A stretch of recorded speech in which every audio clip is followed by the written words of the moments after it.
Welcome to the fall season of Ebert Presents at the Movies. We're back with new reviews of the big movies. This week, George Clooney and Ryan Gosling in the Ides of March. Either we're going to lead the world or we are going to bury our heads in the sand. Joseph Gordon-Levitt and Seth Rogen in 50-50. If you were a casino game, you'd have the best odds. Yeah. And Hugh Jackman in Real Steel.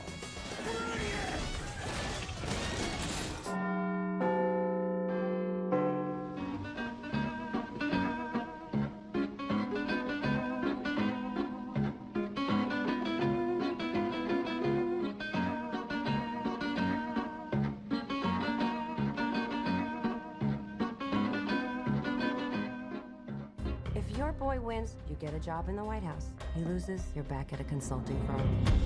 I've worked on more campaigns than most people have. By the time they're 40, he's the only one that's going to actually make a difference in people's lives.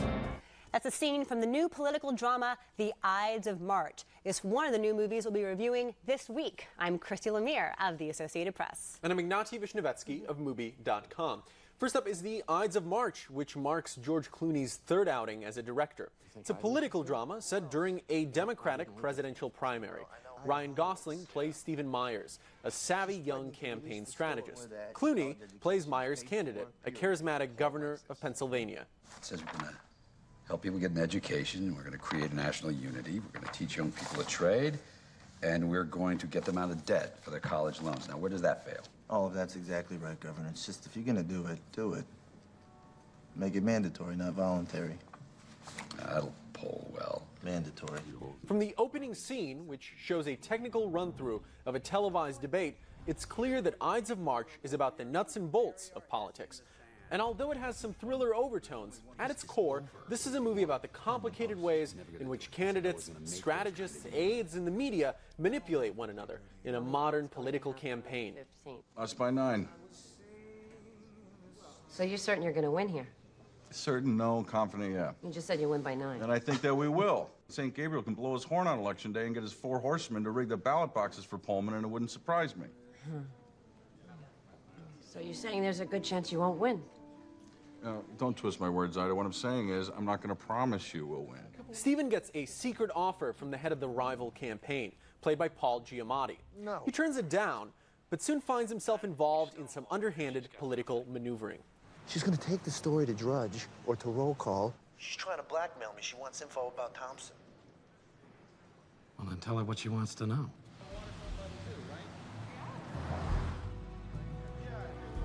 I can't do it. You know, you're on a sinking ship, Steve. Tell her what she wants to know and jump. Come over to our side. We can control this thing. If you've seen Clooney's Good Night and Good Luck, you know what you're in for. This is another well-directed, well-acted film that's equally enamored with and critical of American liberal politics. While I enjoyed the movie and thought that Gosling was convincing as a modern campaign operative, I never found him very believable as either a liberal idealist or as a disillusioned cynic. He's just too cool. And that gives the film an empty center.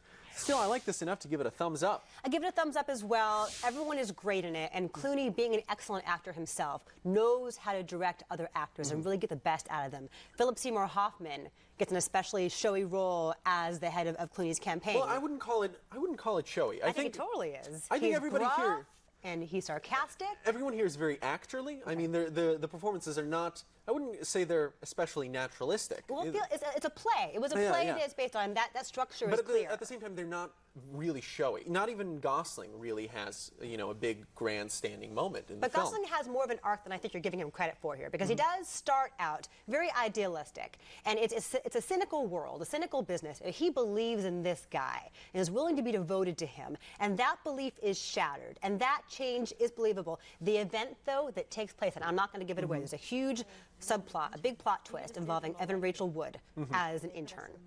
I did not buy that for a second, and that's a huge problem because that's what everything hinges on. I don't believe the motivations, I don't believe the actions. That's a problem. So I have a very reserved thumb up. The big flaw with this film, and it is a good movie, it's a movie I enjoyed, but the big flaw with it is that what should be at the kind of the center of the thriller plot is very weak, whereas all the things on the outsides, all of the supporting performances, all of the observations about politics, those are very good, very strong. Okay, next up is 50-50, a comedy about cancer, which would sound like a tricky marquee proposition, but this is only the second movie I give him 4 stars to all year.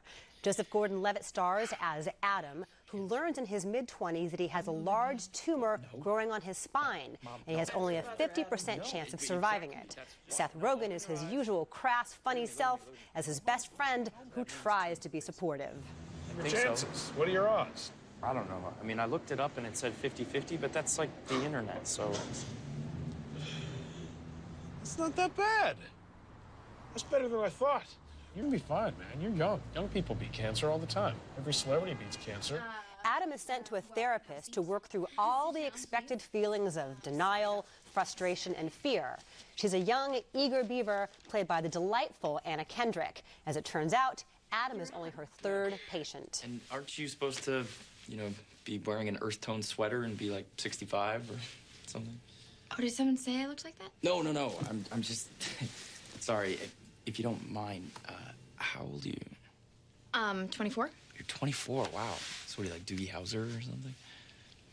Who? What's amazing about 50-50 is the way director Jonathan Levine achieves just the right tone every time. This film is uproariously funny, but also tender and deeply affecting without trying too hard to be.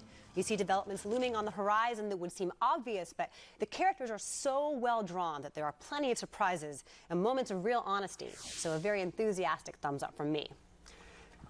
Not only can I not believe that you like this film, I can't believe that you like it this much. I do, because it's really good. No, it's not. You're being conned. You are I'm being... not. Okay, what's wrong? What did he do wrong? What happens let me wrong give here? you one of many problems with this film. Many problems with this film. This is the Bryce Dallas Howard character. Who is not, or it's even a stretch to call her a character. Bryce Dallas Howard plays a misogynist's revenge fantasy. No, she is fleshed out way more than you think she's going to be at the beginning. She's one of the big surprises here in that you think she's despicable, but she's developed enough that you almost feel sympathy for her toward the end. I don't think so. She's not even 2-dimensional. She's a 1-dimensional character. Yeah, she's conflicted in believable ways. This movie is essentially, it's a romantic comedy with a cancer gimmick. And with this girlfriend who later becomes the ex-girlfriend character, played by Bryce Dallas Howard, with the problem with her, it's a crippling flaw in the film. It doesn't work.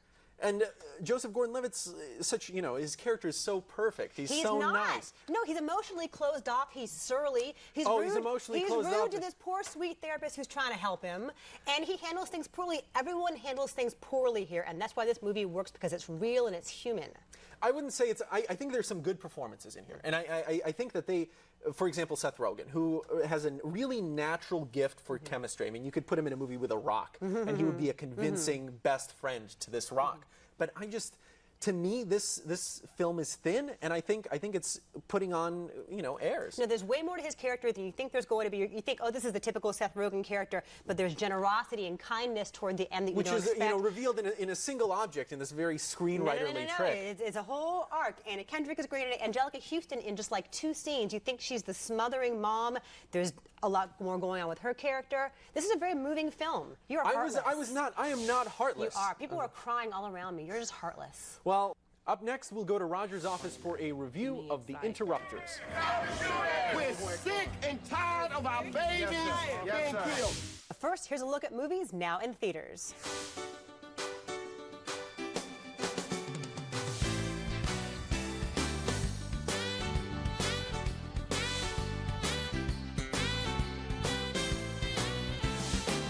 And now let's visit Roger in his office for his review of a new film he's excited about, The Interrupters. A documentary about brave Americans named The Interrupters is doing good business around the country and opening in additional theaters. This is Bill Curtis speaking for Roger Ebert. The film tells the story of a group of Chicago volunteers who monitor gang activity in their neighborhoods and try to anticipate and prevent possible violence. And it's a reason why this brother is here. I see these red caps. My brothers. I know we hurt because we love dude.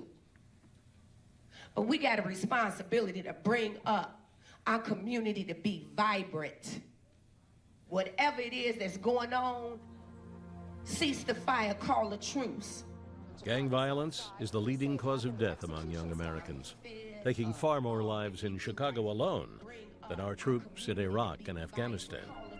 The interrupters are themselves former gang members, most of them ex-convicts, who go into the streets daily to try and talk gang members out of shooting at each other. Half of my life, I was in prison. That's why I do what I do now. I think I just stay busy, just try to forget about some of the things that I've done. If your expectations... I used to be in jails, kicking off riots and just gangbanging. Let's just correct this. Let's just be a family. The director of the film is Steve James, the same man who made Hoop Dreams, one of the most powerful documentaries I've ever seen. He and his team spent more than a year following the interrupters. What's the one thing in the neighborhood that you wish people could focus on more to help out? Spray painting. Spray painting. What about you? The shootings in my The shootings? Because my mom's scared that there's gonna be a shooting going on me while I'm outside. In some shots in this film, they are physically in the possible line of fire. And so are Steve James and his small crew. They might as well be in a war zone. I'm hearing 20 different things why that brother got changed. And all of it is stupid. All of it is stupid. 2 o'clock in the afternoon when these babies coming home from school, y'all shoot. For real. This is unacceptable for me to be holding this boy, this young man's obituary. The group is named Ceasefire. They hold a harrowing roundtable to report on events in their districts and share their plans. The violence interrupters have one goal in mind: save a life. And we need people to step up at this table and go over and beyond. Man, we got over 500 years of prison time at this table. That's a lot of wisdom. The Interrupters is based on reporting by Alex Kotlowitz, who covered a period of intense violence in Chicago. He co-produced this film about laborious, heroic, and often fruitless work. Today, when I read yet another story of a senseless gang killing, I find some small consolation in the thought that it could be worse. This is a great film.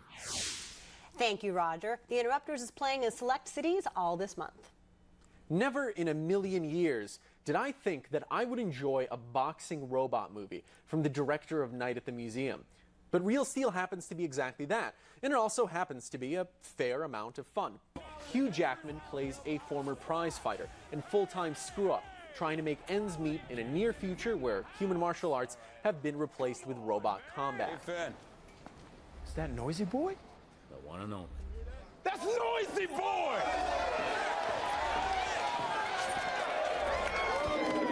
Noisy's been in Japan. Soft the bots over there. You sure you want to fight him tonight? What do you got, Finn? He can take any bot in this place, you know. The movie goes to great lengths to establish its science fiction setting. These are really the best stretches of the movie, when Jackman is down and out, plying his trade at state fairs and seedy clubs. 50? Really, 50? Now you're talking. Listen. Give me a second. We should take an undercard fight, make a little cash, and get the hell out of here. First, there is no we. Second, he's gonna crush Midas, and I'm gonna make some real cash. We'll take Midas! Early in the film, Jackman learns of the death of his ex-girlfriend, and he ends up having to look after the young son he's always avoided in exchange for $100,000. Director Sean Levy specializes in family entertainment, but he manages to cultivate a surprisingly gritty vibe in this movie. Get in there! Shogun Trinity! Let's finish him. Gravity slam! Uptown! Unfortunately, his wholesome instincts kick in the last act, which feels rushed and falsely uplifting. Still, there's at least an hour and a half of a good movie here, and that's way more than you usually get. So, thumbs up with me, though, with some reservations. Yeah, I have no reservations at all on my thumb being down.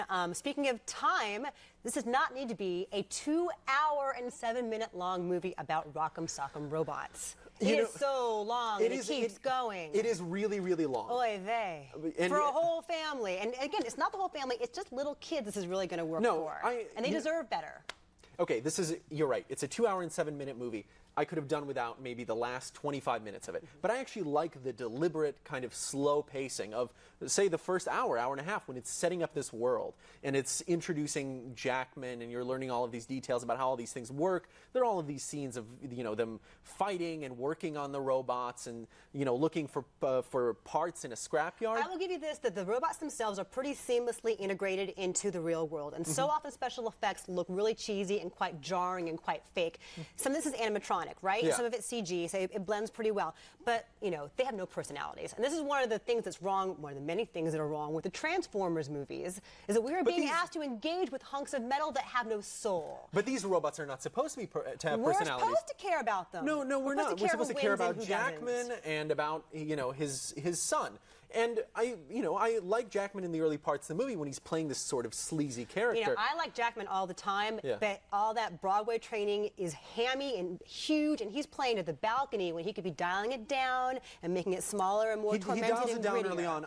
It's big and hammy and cheesy. You're right. He's hammy at the end. The whole movie is hammy and cheesy and formulaic and so predictable.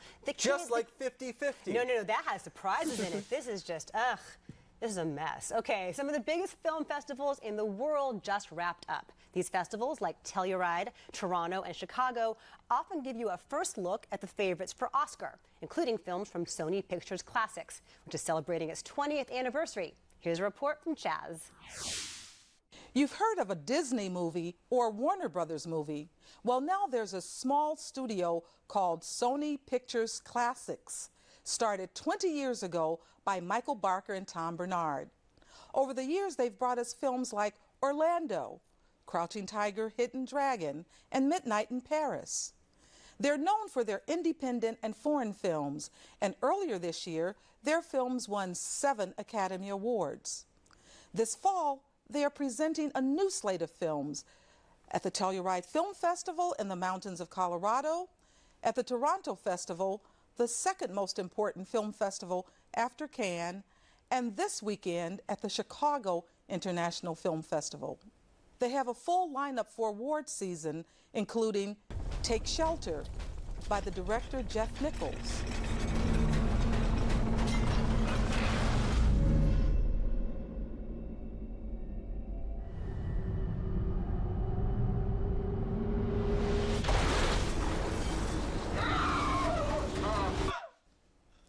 A Dangerous Method by David Cronenberg.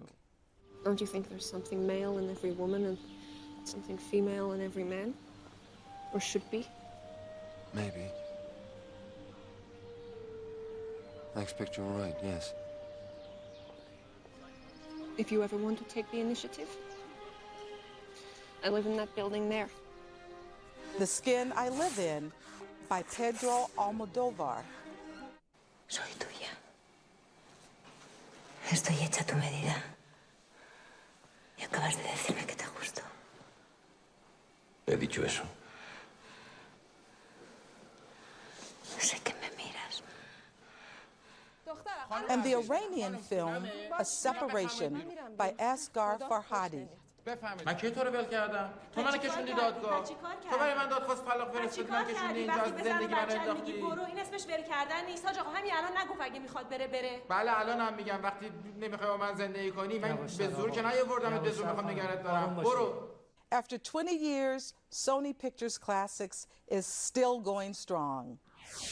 Thanks, Chaz. Yeah, Sony Pictures Classics has an excellent track record. They really do. They choose intelligent, beautiful films like Crouching Tiger, Hidden Dragon, and Education, Run Lola Run, really important independent films. So it's good to have them out there. Okay, so we asked you to vote online for movies that you wanted to see us review from our time away. One of the overwhelming choices was Moneyball, based on the bestseller about how a bunch of stat geeks changed the way baseball players are evaluated. Brad Pitt stars as Billy Beane, general manager of the low-budget Oakland A's, who pioneered this concept with the help of a recent Yale grad played by Jonah Hill. I wanted you to see these player evaluations that you asked me to do. I asked you to do 3. Yeah. To evaluate 3 players. Yeah. How many did you do? 47. Okay. Now, this wouldn't seem like an inherently cinematic concept, but the interplay between Pitt and Hill, their banter, and the contrast in their personalities is what makes Moneyball work. Pitt is at his charismatic best here, charming and cajoling, but also a little weary and weathered. Yeah, I don't want to go 15 rounds, Billy. The lineup card is mine, and that's all. Okay, the lineup card is definitely yours. I'm just saying you can't start paying it first. Well, I am starting him at first. I don't think so. He plays for Detroit now.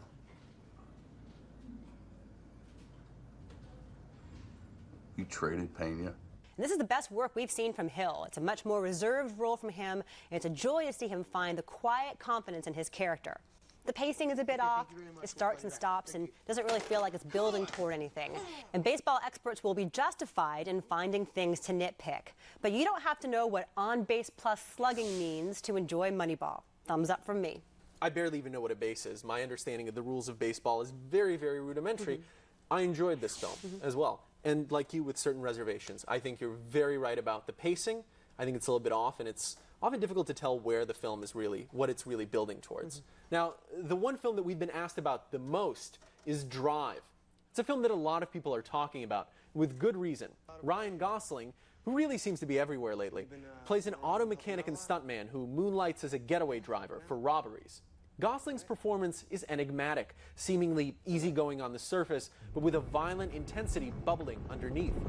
Got a visual heading west on 7th Street Bridge. But the real star of this film is the direction of cult Danish filmmaker Nicholas Winding Refn, making his Hollywood debut. Hey, do you want to see something? Yeah. Okay.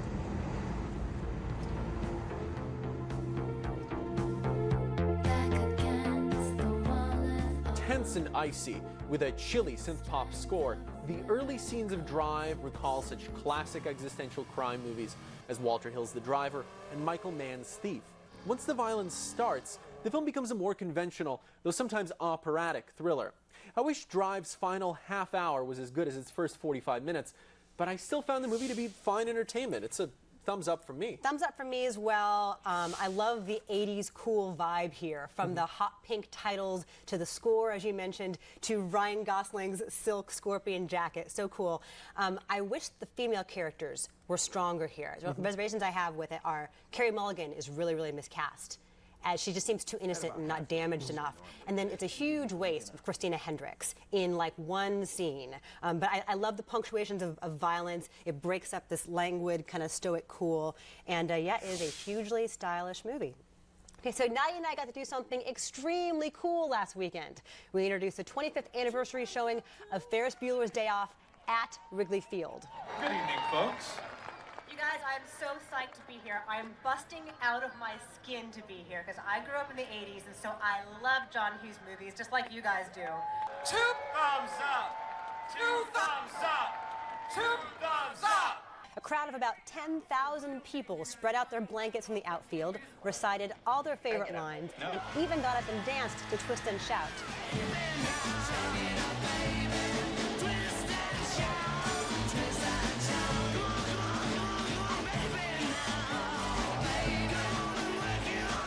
Still laughed at the famous scene where Ferris takes in a Cubs game. Twisting and into foul territory.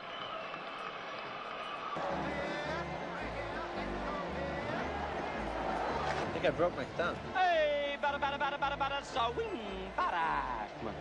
Hey, bada bada bada bada, so wing. The movie was shown on 3 inflatable 30-foot projection screens. Before it began, and it got a huge reaction, was Siskel and Ebert's review of the movie.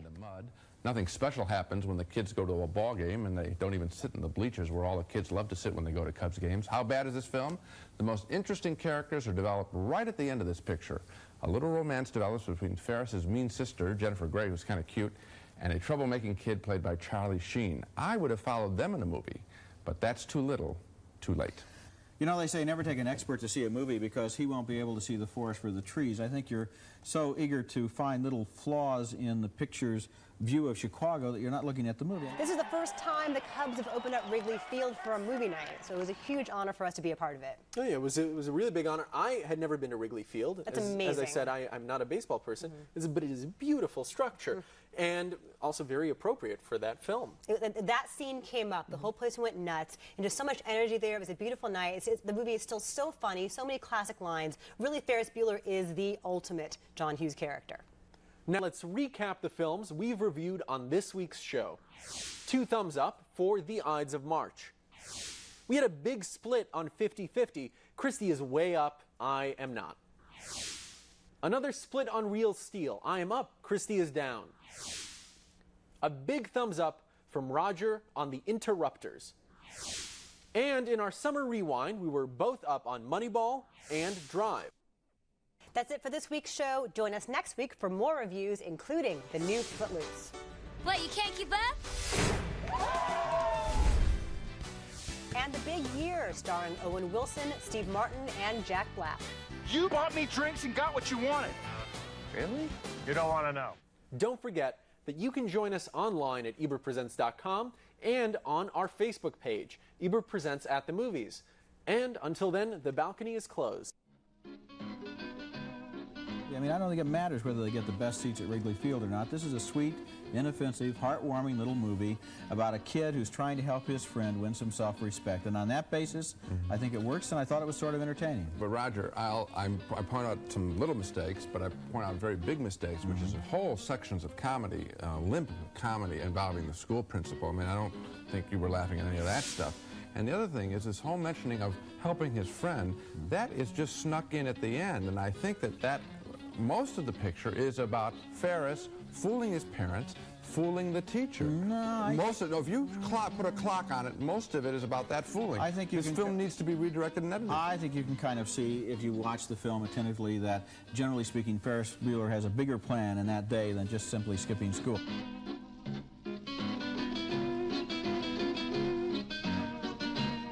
For more reviews and more from Roger's office, visit our website at ebertpresents.com.